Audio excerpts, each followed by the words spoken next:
அனைவருக்கும் வணக்கம். ஒவ்வொரு நாட்டிலையுமே ஒரு கான்ஸ்டியூஷன் கண்டிப்பாக இருக்கும். எதுக்கு இந்த கான்ஸ்டியூஷன் அவங்க யார் உருவாக்குனாங்க அப்படின்னு பார்த்தா, அந்த நாட்டை ஆளக்கூடிய மக்களுக்காக அந்த நாட்டில் இருக்கக்கூடியவர்கள் உருவாக்கியது தான் அந்த கான்ஸ்டியூஷன் சொல்லலாம். இதில் யாரோட பங்கு முக்கியம்னு பார்த்தீங்கன்னா, அந்த நாட்டை சேர்ந்தவர்கள் தான் அவர்களுடைய கலாச்சாரம் பண்பாட்டுக்கு ஏற்றாப்புல அந்த கான்ஸ்டியூஷனை உருவாக்கி தங்களுக்கான அரசியலமைப்பை வடிவமைச்சுக்கிடுதாங்க. சரி, இந்த அரசியலமைப்பு யாருக்கு ரொம்ப முக்கியத்துவம் கொடுக்குது அப்படின்னா, அந்த நாட்டின் சமுதாயத்திற்காக தேவையான எல்லா வசதியுமே எடுத்து கொடுக்குற மாதிரி தான் அந்த கான்ஸ்டியூஷன் இருக்கும். அவங்களோட உரிமை, கடமை எல்லாம் இந்த மாதிரி செய்கிறதுக்கு தான் அந்த கான்ஸ்டியூஷன் பயன்படுற மாதிரி இருக்கும்.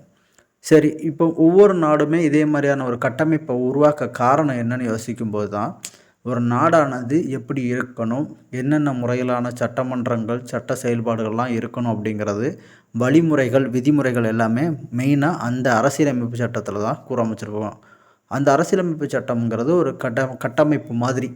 அந்த கட்டமைப்பில் இருந்து தான் எல்லாமே வரும். அதுதான் முக்கியமான உயர்ந்தபட்ச ஒரு சட்டமாகவும் அமையும். அதிலிருந்து தான் பல விதிமுறைகள் எல்லாம் எடுத்து ஒரு நாட்டை நம்மளால் பில்டு பண்ண முடியும் அப்படிங்கிறது தெரிஞ்சுக்க வேண்டிய ஒரு தகவலாக இருக்குது. சரி, இப்படி உருவாக்கப்பட்ட அந்த ஒரு கான்செப்ட்டு எதை நோக்கி வடிவமைக்கப்பட்டிருக்கிறதா இருக்கும் அப்படிங்கிறத நம்ம தெரிஞ்சுக்கிடணும். சரி, இதை ஈஸியாக உருவாக்கிட்டாங்களா? இப்படிப்பட்ட ஒவ்வொரு நாடும் தனக்கான அரசியலமைப்பு உருவாக்குறதுக்கு பல்வேறு நாட்டில் இருக்கக்கூடிய பண்பாடுகள், கலாச்சாரத்தை எடுத்துக்கிடுவாங்க. இல்லைன்னா அங்கே இருக்கக்கூடிய மக்களுக்கு என்ன தேவை அப்படிங்கிறத அதுக்கேற்றாற் போல் வடிவமைச்சு தான் உருவாக்குவாங்க. இப்போ உதாரணத்துக்கு பாருங்களேன், இப்போ நம்ம நாட்டில் இருக்கக்கூடிய அரசியலமைப்பு சட்டத்தை எடுத்துக்கிட்டிங்கன்னா, கிட்டத்தட்ட ஒரு 63 நாடுகளில் இருக்கக்கூடிய ஐடியாஸை எடுத்துகிட்டு அதில் நமக்கு எதெல்லாம் செயல்படுமோ அதை வச்சு தான் நம்ம உருவாக்கியிருக்கோம்.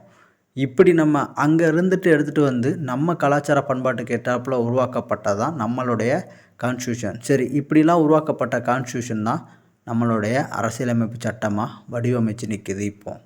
நன்றி.